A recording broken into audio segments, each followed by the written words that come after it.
record. I always forget that. That's coming up. Hello, we are live on Facebook. So we're here in the Leader's Way, which is my community all about stepping out of the doing and stepping up as the leader of your business. And I am so thrilled and honored because she's joining us very early in the morning from Mexico to be joined with the amazing Lisa, who is the CEO of Ruby Lemon and about 5 other businesses.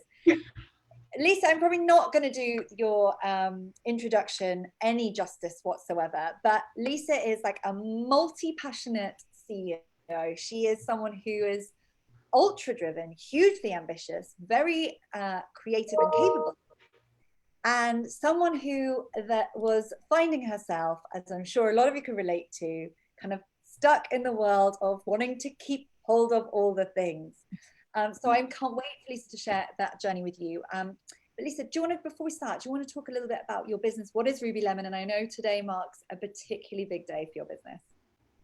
Yeah, so Ruby Lemon is an event, entertainment and staffing company. So today for us is possibly the biggest day of our entire journey that we've ever had, with marking events opening fully, nightclubs opening. It's kind of our big return that we've been waiting for and kind of anticipating for a year and a half now, really.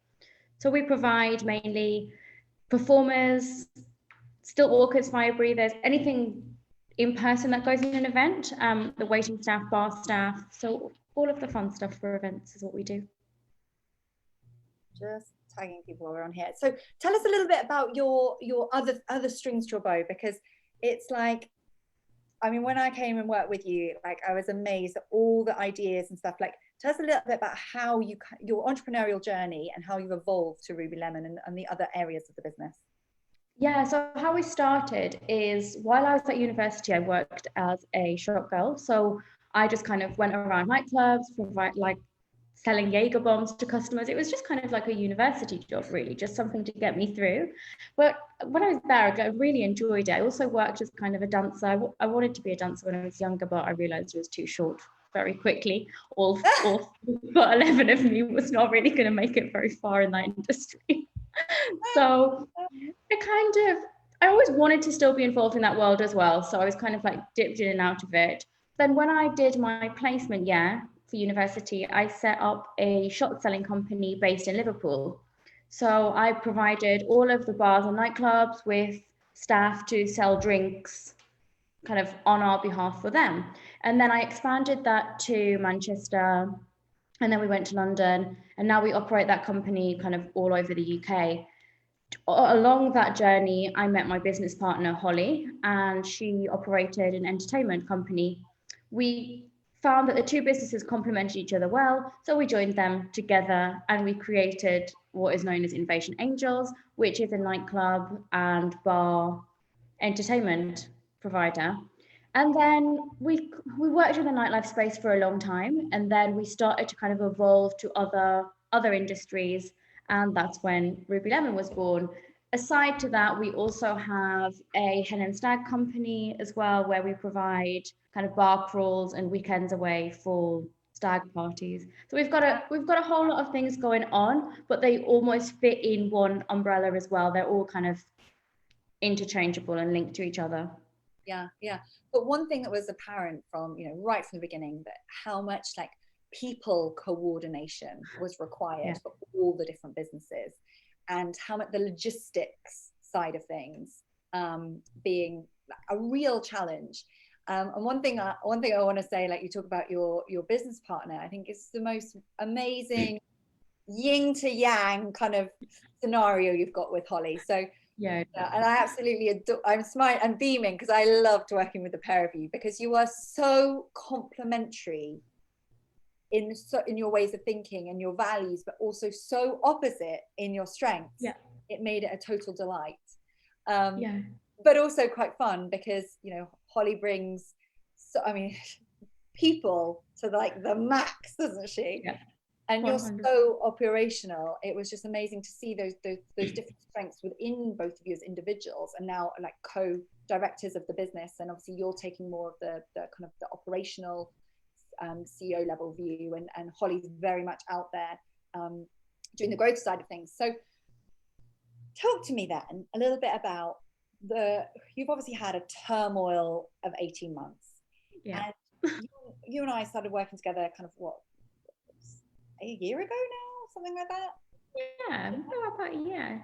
7 months, I think. Yeah. Around then. So tell everyone then, COVID hits, you're ground to a halt. Like, what was that like for you and your business? Because it's not just you. You have a team. You have an in-house team. You just had an office. Like, paint a picture of where you were at.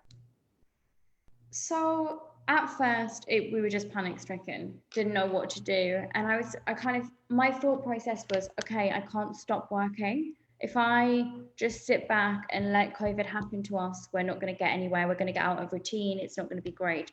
So I was like, okay, every day you need to sit on this laptop from 9 till 5 and do something. And I kind of fell into a lot of kind of different things that we could change the business, where I was working on the business rather than in the business. And I was like, I really enjoy this. Like it's much more productive than actually working in the business. It's kind of like, how can I keep this momentum going when everything's back to normal? Because it's all good and well when everything's closed, being able to work on the business rather than in it. But once things open again, am I just going to get absolutely snowed under and I can't do anything? So I came across Sky in like a wedding Facebook group that I was part of, like a community that I was part of. And I watched kind of like maybe 1 hour session. I was like, I need this woman in my life. We need to continue to keep doing this. Like, this is good. So then we started to work together on kind of a one-to-one basis. And I think I realized from the start that my role wasn't to be inside of the business, organized. Like you said, we have a lot of people to manage. But my strengths don't lie within managing like people and dealing with the day-to-day. I'm better off working on it. So I think we met then, and then it was kind of like a chance for me to take myself out of the role that I had. And when we return from COVID, for me to sit in a different role rather than the role that I originally sat in. And that was how we were going to be able to expand the business rather than going back from lockdown back in the same position that we were in. Yeah, and you definitely had that foresight to be like, right, okay, let's change this up. This doesn't feel good, or this wasn't feeling good. And I remember one of the things you saying to me, you're like, just wake up to hundreds of messages where people want a piece of me. I want to shut my door. I don't want to talk to anyone. I don't want to see people. I don't want, like, get back to work, everyone. I remember you so. So do you want to? I was very much bottleneck. Yeah. Like, bring that to life a bit more for us. What was office life and your job role like for you pre-pandemic? Like when things were normal and busy, what were you getting involved in? Like, how was it?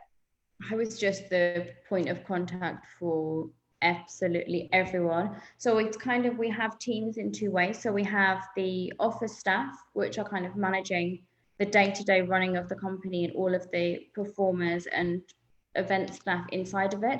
So I was the point of contact for all of them, but I was also the point of contact somehow for all of the performers that we had and all of the staff that we had. Probably not that I needed to be, but because I couldn't let go of what I was doing and I just chose to take on that role as well. But any small question, like no one made a decision without me approving the decision, no matter how small it was. It could be something like, can we put up this Facebook post? And I would approve it, when everyone could do their jobs anyways. Everything was just coming to me to be approved. And I remember having this, and and anyone watching this, and he said, like, you're not alone. So many people resonate with this. Like, we build these babies, these businesses, we're doing everything in them. We know how to do everything within them on the whole. And handing stuff over to people can feel really daunting and scary. And we want to try and be all things to all people. And it eats away at our time, and not just time, like it was really eating away at your mental capacity and energy to do what you do best. And I could firmly see the talent inside you for that creativity, for that visionary. And it was being stuck in the day to day, and with all the like and I say this with love, like trivial decisions and things to delegate, that it didn't need to be you. Quite frankly, you had amazing people you could get to empower to do more stuff for you, that would allow you to be the brilliant entrepreneur that you are, instead of the like operator that you were stuck in. Would that be fair? And it was like I reached a point that I was good at delegating tasks, where I could be like, okay, you're going to do this task, but let me hold your hand the entire journey of you doing it. I'm not going to let you actually do it on your own. I'm going to like drag you around doing the task that I've allowed you to do. So I needed to just kind of let go of their hands and be like, yeah, you can do it on your own. It's good. Yeah. And I remember doing the exercise, and we're slightly rechanging the, what you'll know as the driver's exercise, but we're rechanging it slightly to talk about how we want to do all things. Like we have these like super women tendencies, and I hope you don't mind me sharing, but yours were, because I'm going to share anyway. So morning now. No, that you know, you're a huge perfectionist. Like you want things to be done like beautifully, 100% to the T, and you are hard on yourself to make sure that you do things to the best of your ability. But then you have this innate pressure because you want to do everything super speedily. So you think 101, you know, I'm imagining you as like in a Superman cape, zooming around super speed, doing 101 things, not wanting to drop anything.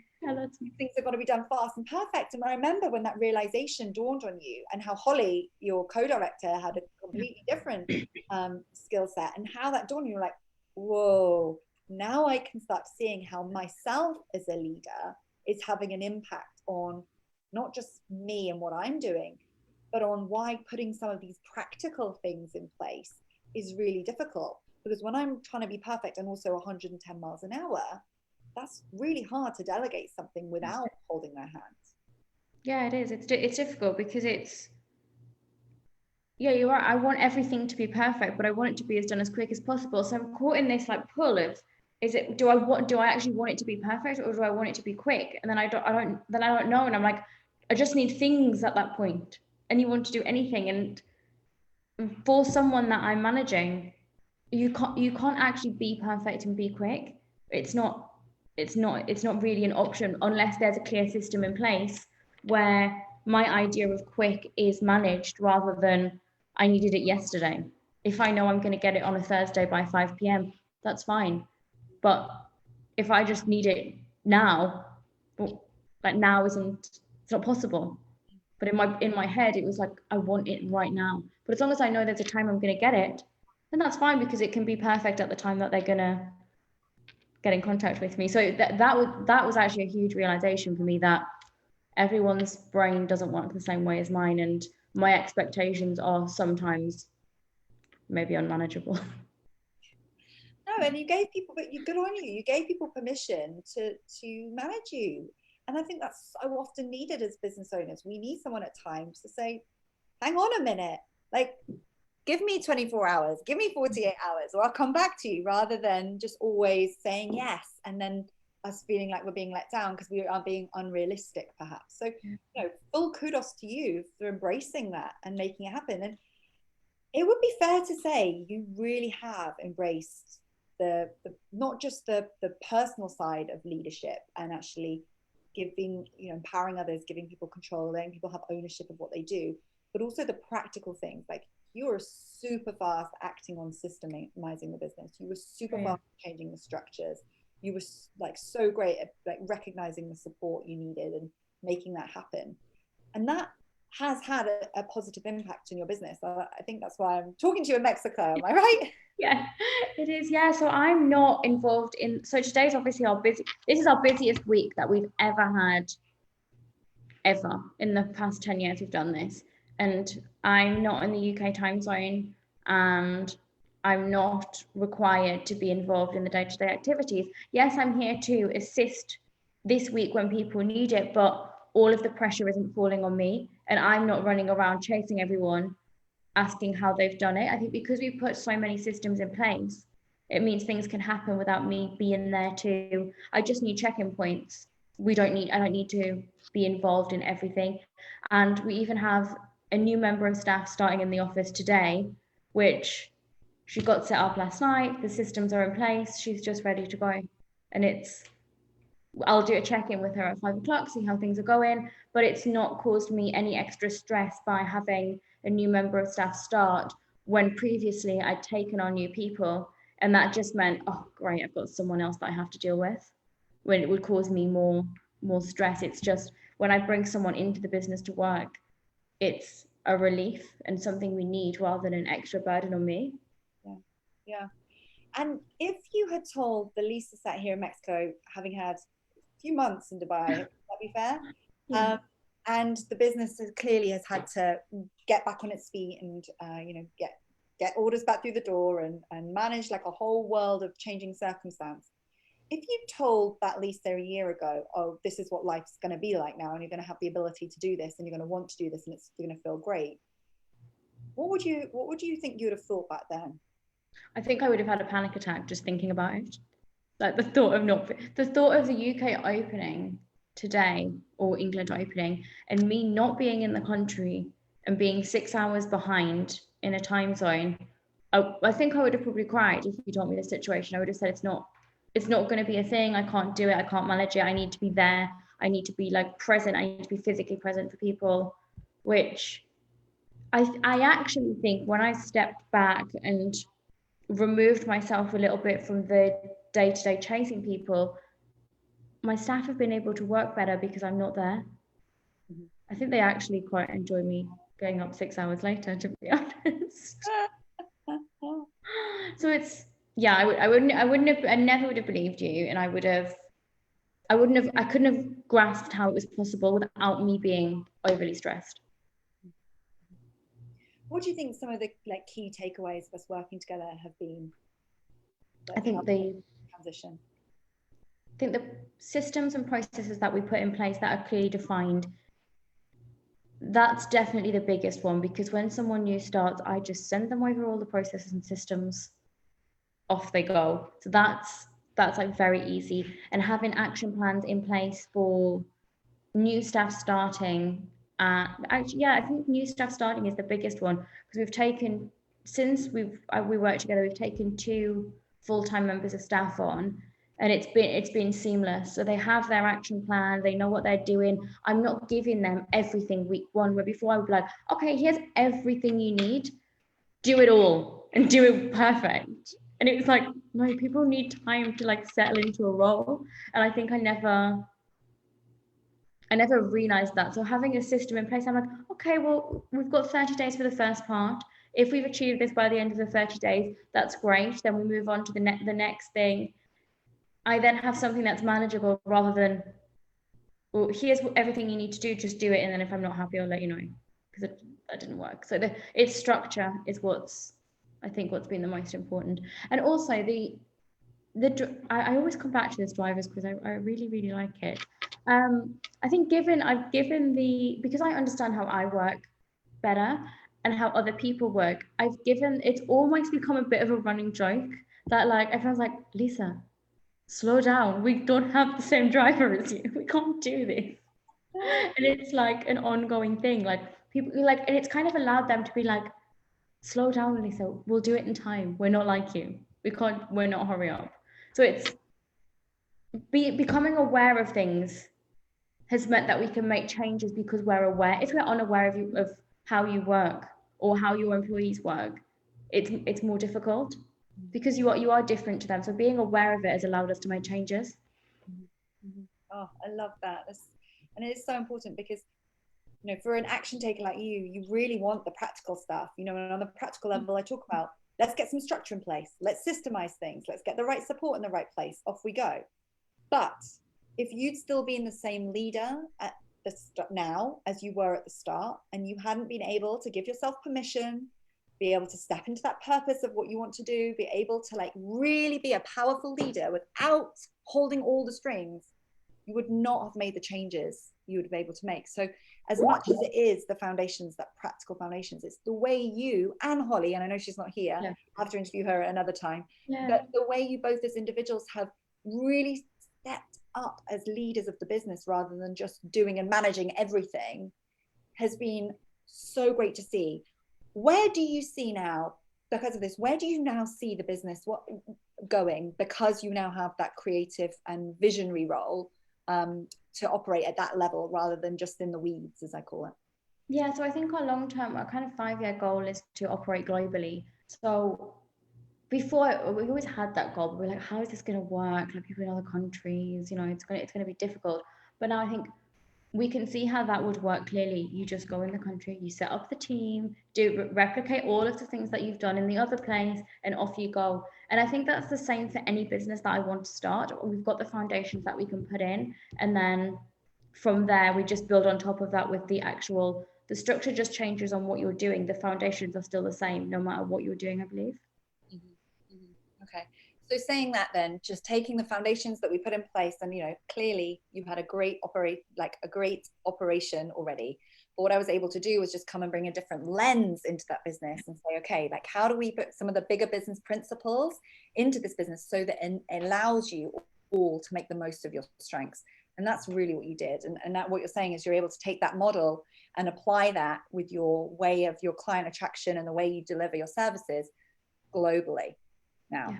That what I'm hearing? That's, yeah. I mean, incredible. And you will. That's the thing with you two at the front of this. You will, because you make stuff happen, and that's why working with you is just absolutely phenomenal. Because I always say you can take a horse to water, but you can't make them drink. And you followed the steps. You listened. We worked really closely together, and both of you held your hands up when you said, "I'm not sure about this," or "How do I handle this?" And I really saw the growth, the personal growth of you both through our, 6 months together. What would you say to someone who was on the fence about like working with me or working one-to-one? Is there some advice? Because the reason I say this is because a lot of the time I get, it's scary, hiring people, a team stuff, like this feels scary. Is there anything you could say that might encourage someone who's kind of like in that, oh, this is scary, I'm not sure if I'm ready moment? Yeah, so I think to hire someone, it is scary. It is a scary thing to do, because then you're responsible for that other person. But it's kind of like, let's imagine you're going to drive a car. Before you learn to drive, it's scary to be able to, like, how am I going to maneuver this vehicle around other people, and I'm responsible for it. I'm responsible for people that are inside of it. Like, it's a lot. But then when you know how to do it, it's not so scary anymore. You know the steps. You get in a car, you do the same things every time.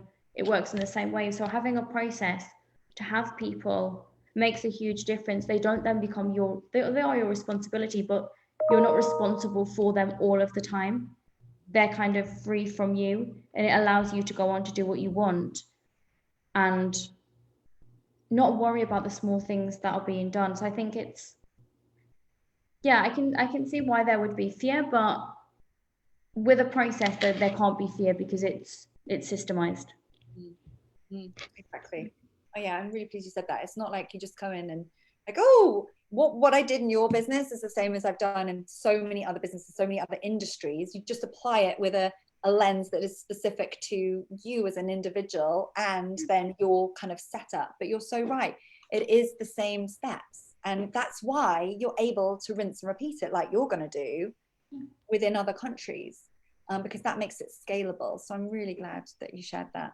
So what's next for your leadership journey, in terms of you personally and professionally? What does this mean for you? Yeah, so the next stage would be, we're coming out of lockdown, so we want to kind of assess where we are in terms of, okay, now we're going to put all of these structures in place under like high pressure mode, and see how that, and then just see if there's any tweaks that we need to be made. Do we then go back to the drawing board in a week's time and say, okay, we need to make these small edits? But I kind of know and because I know the processes, I can go back in and reassess everything and see how things are going. So it's just, I think, doing checks every kind of 6 months to make sure we're as streamlined as possible and where we're at. And then, like we said, just to replicate the same thing to operate in different countries as well. And having that continuous improvement lens, always looking at, okay, here's how it's working. What's maybe not, what's like another bottleneck, and then how do we optimize what's working? So that, Team Sky talked about it, and that whole like 1%, how do you make the 1% improvements? And if you do that within your business ways of working, you're going to constantly drive efficiency. You'll have happier people working for you, and ultimately more profit, because you'll be more time efficient and be able to take more people through as clients. So what's your business on track to? I mean, I know it's been a really difficult year and the first half has been terrible. what are your kind of financial goals for the rest of 2021 and on to 2022? So we're looking to turn over between about 3 and 4 million over the next kind of year or so, providing we stay out of lockdown. Yeah, touch wood. Yeah, but that would mean the business has kind of quadrupled in size over since COVID, but we are picking up steam like there's no tomorrow. It's manageable. It's not. Before I would have looked at how many bookings we had and be like, this is unmanageable. It's so manageable right now. Yeah.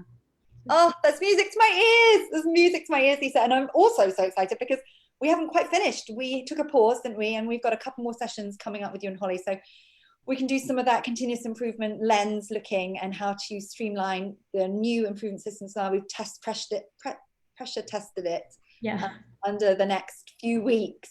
Yeah. So I'm wishing you both a huge amount. I'm not even going to say luck because you make your own luck. But I really appreciate you joining me. Is there anything else you wish that I'd asked you today or you want to share about your business? And anyone who's looking to do anything amazing, follow you on Instagram, particularly Invasion Angels. I love your Instagram account. It's so inspiring. So make sure we put the links. But is there anything else you wanted to share about your kind of leadership journey?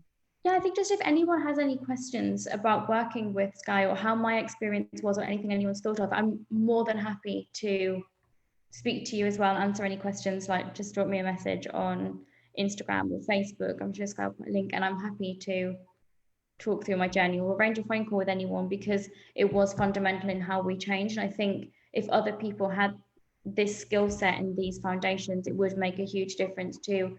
I think a lot of people maybe give up running a business or want to give up because it becomes so time consuming, but I think it doesn't have to be that way. So if I could even be a step in someone thinking of working with you, then I would love to be part of that as well. Oh, Lisa, that means a huge amount. Thank you so much. And you really have been a total pleasure to work with. And thank you so much for coming and joining me today in the Leaders Way. I'm thrilled and I'm so excited about your next chapter. Fingers crossed we remain open, and staffing in the hospitality industry must be an absolute nightmare. So the fact that even then I can interview you from Mexico, from your UK-based business, I'm like, hallelujah. Holly, if you're watching, because I saw you were on earlier, I will definitely be interviewing you in a few weeks' time once we've got a bit further down the line and we can free up some time for you. So Holly might come and do your interview as Boris Johnson, as she did the other day in our staff meeting. Well, we're always up for a bit of humour, so we'll probably get a lot more sense from Holly than Boris, but let's not get political right now. Lisa, thank you. I really appreciate it. We'll put your links below. Anyone looking to do an event or wanting some fun, now life has reopened, go and follow Lisa at Ruby Lemon, Invasion Angels, and the third one, I always forget, the Shots Pink. Thank you, and we will see you soon. If you're joining me on the Leaders Way, this is our Spotlight series, and we look forward to sharing more with you over the coming weeks.